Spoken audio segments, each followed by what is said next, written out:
देवाचं भजन केल्यानं कुठं देव भेटतो का? देवाचं नामचिंतन केल्यानं कुठं देव भेटतो का? बऱ्याचशा लोकांचा अजूनही आक्षेप आहे.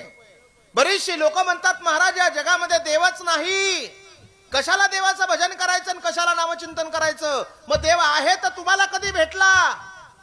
असे प्रश्न विचारणारे माणसंही असा एक प्रवर्ग या महाराष्ट्रामध्ये जन्माला आलेला आहे.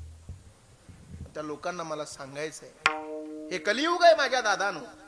इथं देव अवतार घेऊन तुमच्या संकटात धावून जरी नाही आला तरी तुमच्या संकटाच्या वेळेला एखाद्या माणसाच्या स्वरूपामध्ये देव नक्की येतो आणि तुमचे संकट दूर करतो.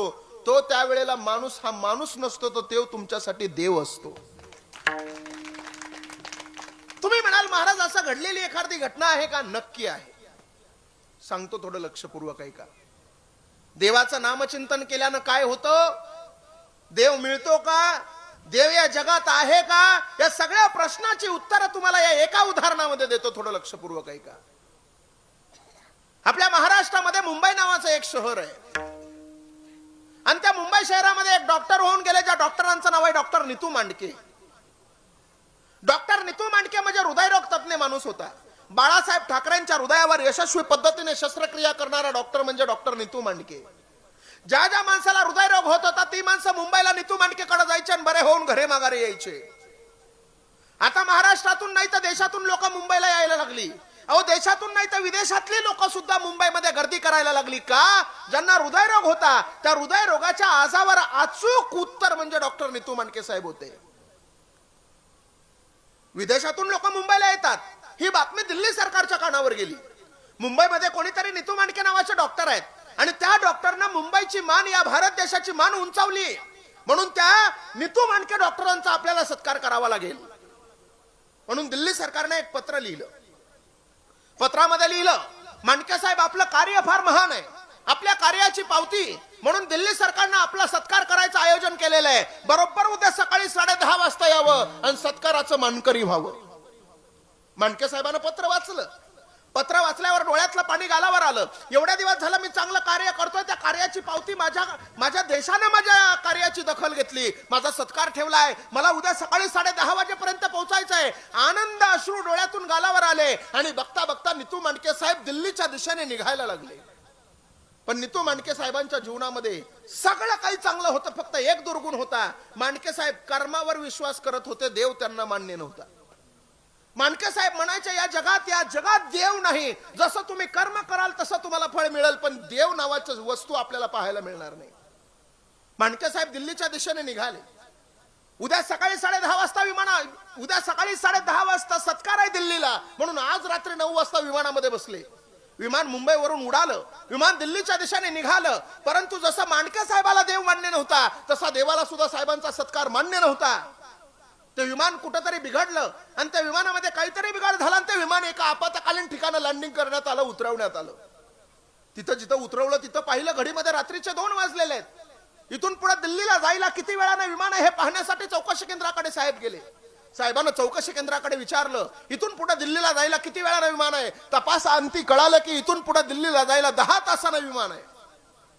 साहेब म्हणले, मला तर उद्या सकाळी पोहोचायचं आहे, कसल्याही परिस्थितीत पोहोचायचं आहे. एवढ्या दिवस झालं मी चांगलं कार्य करतोय, त्या कार्याची पावती माझ्या देशानं माझा सत्कार घेतलाय, माझ्या देशानं माझी दखल घेतली, मला निघावं लागेल. बुद्धिवान माणूस होता. एक भाड्याची गाडी बोलवली. भाड्याच्या गाडीमध्ये मांडके साहेब बसले. त्या गाडीचा वेग वाऱ्याच्या गतीने दिल्लीच्या दिशेने होऊ लागला. परंतु तो सत्कार नियतीला मान्य नव्हता, तो सत्कार देवाला मान्य नव्हता. ढगांचा कडकडाट झाला, धोधो अशा पद्धतीचा पाऊस पडू लागला. त्या पडत्या पावसामध्ये सुद्धा वाऱ्याच्या गतीने दिल्लीच्या दिशेने गाडी धाव घेत होती. परंतु पुढे एक अरुंद पूल आला. नेमका त्या पुलावरून रस्ता चुकला. 10 किलोमीटर, 20 किलोमीटर, 50, 100 किलोमीटर चुकीच्या रस्त्याने प्रवास झाला आणि लक्षात आलं की आपला रस्ता चुकलाय. ड्रायव्हरचा हात दाबला. ड्रायव्हरला सांगितलं, दादा आता दिल्ली कुठे आपल्याला पाहायला मिळत नाही, दिल्ली कुठे दिसत नाही, अर्थात आपला रस्ता चुकलेला आहे. आता पहाटेच्या 4:30 वाजलेत, कुठंतरी थांबण्याची व्यवस्था बघ, 1-2 तास थांबू आणि निघून जाऊ. ड्रायव्हरने रस्त्याच्या बाजूला एक झोपडी पाहिली. झोपडीच्या समोर गाडीला ब्रेक लावला. मांडके साहेब गाडीतून खाली उतरले आणि मांडके साहेब झोपडीच्या समोर जाऊन उभा राहिले. या झोपडीमध्ये 1-2 तास राहण्याची व्यवस्था होते का हे पाहण्यासाठी झोपडीच्या सांदीमधून आतमध्ये एक दृश्य पाहिलं. दृश्य असं होतं, एक विधवा बाई होती, एक पाळणा बांधलेला होता. त्या पाळण्यामध्ये श्रीकृष्ण परमात्म्याची मूर्ती ठेवलेली होती आणि ती विधवा बाई त्या पाळण्याला पहाटे पहाटे झोका देत देत भजन करत होती, नामचिंतन करत होती. श्रीकृष्ण गोविंद हरे मुरारी, हे नाथ नारायण वासुदेव असं तिचं भजन चाललेलं होतं.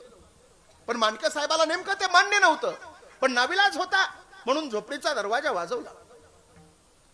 झोपडीचा दरवाजा वाजवल्या बरोबर त्या विधवाबाईनं दरवाजा उघडला. विचारलं कोण आपण? साहेबानं स्वतःचं नाव नाही सांगितलं, साहेबानं स्वतःचा परिचय नाही दिला. साहेब म्हणले ताई आम्ही रस्ता चुकलेलो आहोत, तुझ्या इथं तास 2 तास थांबण्याची व्यवस्था होईल का? त्या ताईनं सांगितलं साहेब आमचा धर्मच आहे अतिथी देवो भव. या घरामध्ये साहेबांना घेतलं, बसायला घोंगडी टाकली. साहेब घोंगडीवर बसले, त्या ठिकाणी पाण्याचा तांब्या भरून दिला. साहेबांना पाणी ग्रहण केलं आणि त्या ताईनं सांगितलं साहेब 2 मिनिटं थांबा तुम्हाला चहा टाकते. आणि ती ताई चहा टाकायला गेली. जसा तिनं चहा टाकला तिला वाटलं चहा उकळेपर्यंत पुन्हा देवाचं नामचिंतन करू. अरे नामचिंतनाची वेडी होती ना. पुन्हा देवाच्या समोर गेली, पुन्हा पाळण्याची दोरी ओढायला लागली, पुन्हा भजन सुरू केलं. श्रीकृष्ण गोविंद हरे मुरारी, हे नाथ नारायण वासुदेवा. भजन 5 मिनिटं झालं, 10 मिनिटं झालं, 15 मिनिटं झालं, 20 मिनिटं झालं भजन सुरू होतं. अचानक लक्षात आलं कोणीतरी पाहुणा बाहेर आलाय, चुलीवर चहा टाकलाय. पटकन उठली, धावत धावत चुलीकडे गेली. पाहिलं तोपर्यंत संपूर्ण चहा जळून गेला होता. पुन्हा साहेबांच्या समोर आली, साहेब 2 मिनिटं थांबा दुसरा चहा टाकते. आता मात्र साहेब म्हणले ताई मी तुझ्या घरचा चहा त्याच वेळेस पेल ज्या वेळेस तू माझ्या 2 प्रश्नाची उत्तर देशील.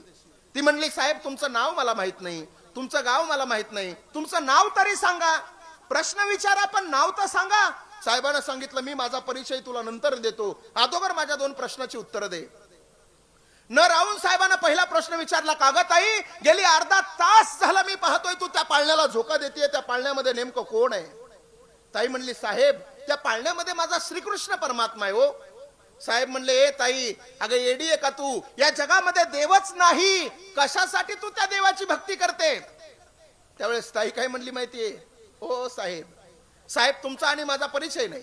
तुम्ही आलात कुठून, चाललात कुठं मला माहित नाही. तुमचं गाव कोणतं, तुम्ही काम काय करता, तुम्ही राहता कुठं, तुमचं कार्य काय, तुमच्याबद्दल मला काहीच माहित नाही. तरी सुद्धा तुम्ही दुसरा प्रश्न फार सुंदर विचारला.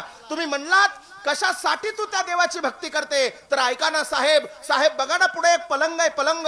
त्या पलंगावरती माझं 5 वर्षाचं लेकरू आहे ओ साहेब, आणि त्या 5 वर्षाच्या लेकराला हृदय रोग झालाय. असं म्हणतात बुवा मुंबईला फार मोठा डॉक्टर आहे नितू मांडके, त्याच्याकडे जाण्यासाठी फार पैसे लागतात, पण ते पैसे माझ्याकडे नाहीत साहेब मला माहितीये या देवाची भक्ती करत असताना हा देव असा एखादा माणूस माझ्याकडे पाठवल की तो माणूस मला घेऊन त्या नितू मांडकेकडे जाईल. आता मात्र मांडके साहेबाच्या डोळ्यात पाणी आलं आणि मांडके साहेब काय म्हणले माहितीये? ए ताई अगं ज्याच्याकडे गाड्या आहेत, ज्याच्याकडे बंगला आहे, ज्याच्याकडे माड्या आहे, ज्याच्याकडे पैसा आहे, ते माणसं नितू मांडकेला भेटण्यासाठी मुंबईला येतात. पण ज्याच्याकडे एकनिष्ठतेने देवाचं नामचिंतन आहे ना, त्याला भेटण्यासाठी आज मुंबईवरून नितू मांडके तुझ्या कुटियात हजर आहे. ही नामचिंतनाची ताकद आहे. म्हणून नाथ महाराज म्हणतात हा महामंत्र आपण घेतला तर तुमच्या जवळ कसल्याही प्रकारचा ताप राहणार नाही. अभंगाचं 2रं चरण. तयापासून